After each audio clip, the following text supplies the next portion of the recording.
Christian love here, as Paul describes it, in other translations, would be translated a sacred kiss. Like Paul is telling the people at the church of Corinth in his closing remarks to greet one another with a sacred kiss. This would typically be like a kiss on the forehead or on the cheek in their culture in that day. And what I like about that is that it's this outward expression of brotherly or sisterly love between believers.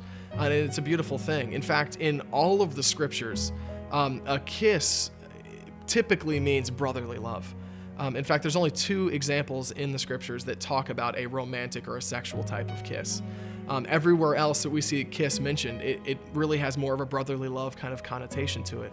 And I think that contrasts especially our culture today, because we are so reserved and so individualistic that we are so afraid of germs that we don't even shake people's hands.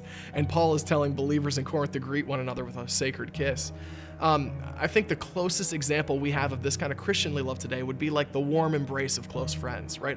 Like a hug in times of sorrow or in great joy.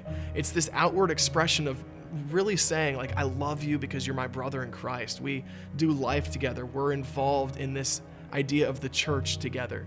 And Paul closes with that beautiful illustration because he wants us to remember that we need to express to one another that we're in this for thick or thin, that we love one another. We're going to carry each other's burdens, and we're going to celebrate together in the beautiful seasons of life. That's how the gospel carries itself out within the local church. It's through outward expressions of brotherly love.